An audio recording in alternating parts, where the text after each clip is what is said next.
guys and girls.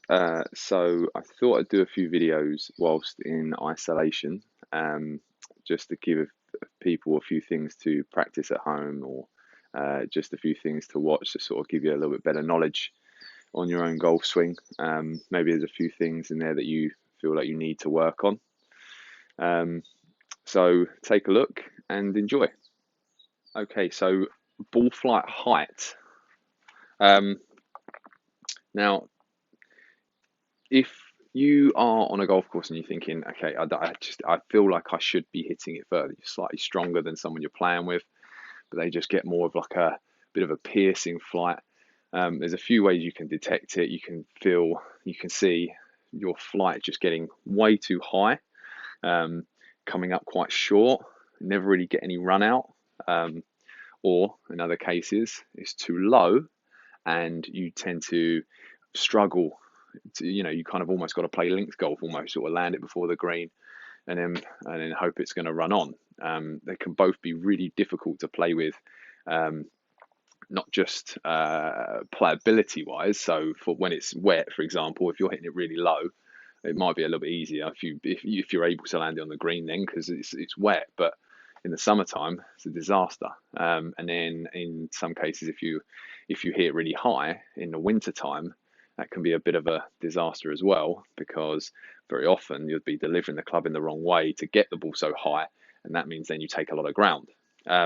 So things that affect the to ball flight height, the main one I'm going to say is loft, right? So loft of the club. So it's very easy to see that 9-iron will go higher to your eye, sort of more of a initially higher flight than a 3-iron, right, or a 4-iron. And a 3 or 4-iron would be much more piercing. Okay, so we want to find like a decent element. Now a decent contrast. I find that a lot of golfers get caught up with trying to make sure they compress the ball. Now, compression is a really good thing. We want to compress the ball somewhat, but if you are an average golfer and you swing at sort of 70 mile an hour, the last thing you should be doing is trying to hit with your hands too far ahead. And you can see that because of the technology that they've changed a lot in clubs recently. They've lowered loft. Great. Ball's going to come out a lot hotter. So a 6-iron has now become a 5-iron. But it's just going to not hold the green, right? So what they've got to do is, with a lot of clubs, they've not just changed the loft, they've then changed the weight of where the center of weight is in the club head to make the ball fly higher. So they've hotter off the face because of the loft, but then the launch is better because they've moved the weight around. So they've got to have that contrast. So if you're a slower swinger and you're trying to get your hands way far forward, unless you are a scooper of the ball, then you don't have to worry too much. Okay, so I see the club just in front of the ball, the handle just in front of the ball for impact. For a lot of golfers, sort of up to the sort of 85 mile an hour mark, that's pretty good. Anything past that, then you can start to get your hands a bit further ahead. You see with a lot of tour players that swing at sort of 90 to 95 mile an hour. Someone like Cameron Champ, he gets his hands miles ahead of the ball, but I think his club head speed with a 6-iron is 100 mile an hour. So he can do that and also get a huge amount of compression out of the ball, so he's able to really get a lot out of the loft.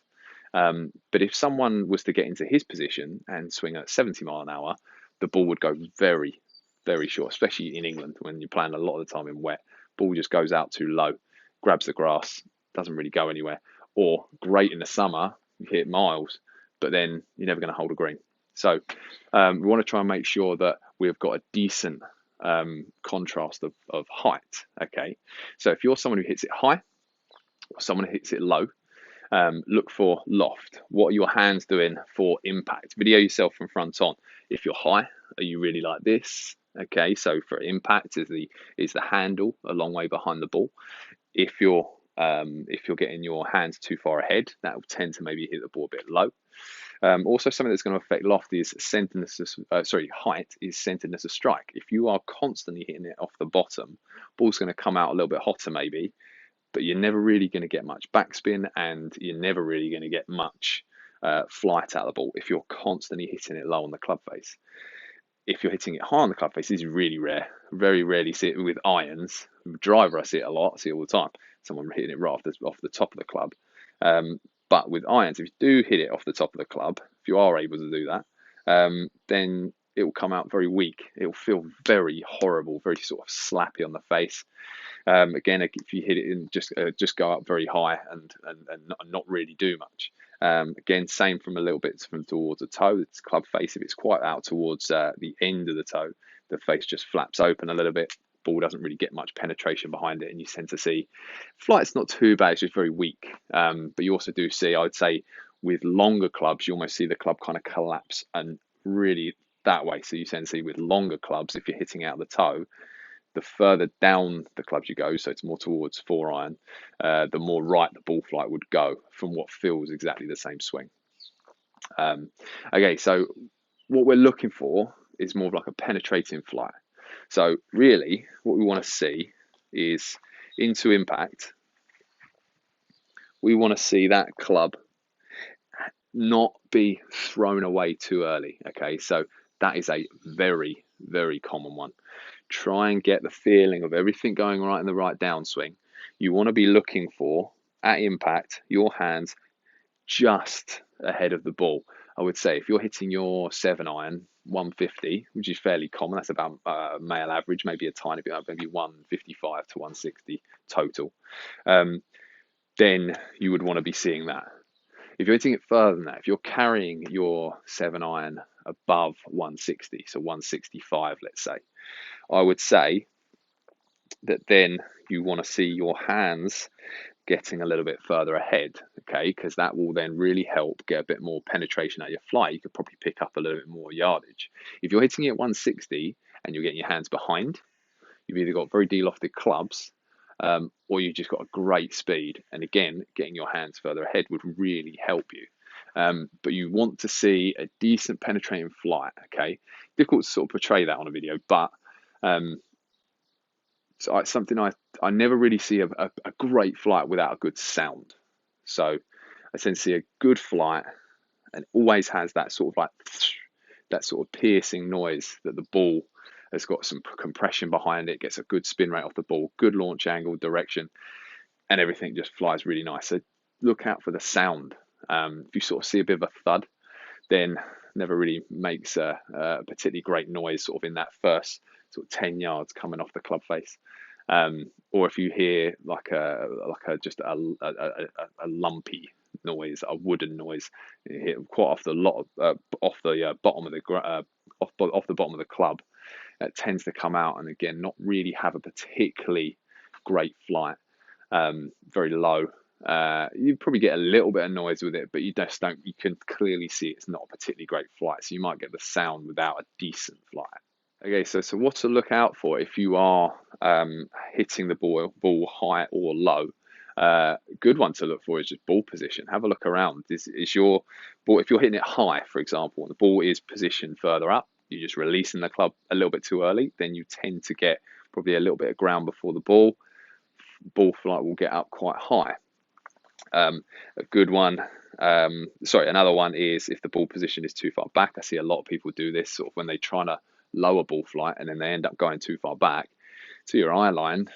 It feels fine, but when you look at it from a front-on video camera, you all of a sudden see, okay, that ball's quite far back, and you're just trapping it. You're just trapping the ball, and again, you're losing a bit of speed, and the ball's just penetrating too much. It's too low for often for the speed of someone that would be doing that. So make sure the ball position is in the right place, the corresponding place for the club. So I'm just got a 7-iron here, so I'm going to stick with the middle. Okay. Also, when you're working on things, you could, if your hands are releasing, as I said a second ago, if your hands are releasing too early, you can really get the feeling. Go back to working on what the right elbow is doing and try and get that right elbow a little bit more in front of the belly button as you're coming down to get the feeling you can get that handle a little bit further ahead. This would be too much, but I'm just using this as a bit of an exaggeration. When you're doing that, watch out for that the handle getting too flat. sorry, the shaft angle getting too flat, so the handle moving too far out. Remember, you want to see that into here. You don't want to see that shaft come too far off of, again, that original shaft angle. And if you're someone who hits it very low, again, check the other areas first. Check ball position. You can also check grip. You'll see sometimes the left hand is a little bit too strong, the right hand's a bit too much on the side. And it's the only way that you can hit the ball straight is by getting it there. So check the grip. So this one's a bit of a, make sure everything else is in the right place first. But sometimes I do see some players, hockey players, believe it or not, field hockey players, very often get their hands a long way further forward than they should. This is a very rare one, but I do see a lot of hockey players do it. So what they because obviously they're trying to hit a ball that's further out there, so they're into here. So what I tend to see with those guys is a good feeling for the release is to try and get a ball. So let's say that's where my ball position is going to be, and I'm trying to feel the club head release towards something that's, let's just say, a couple of feet out in front of my ball position here.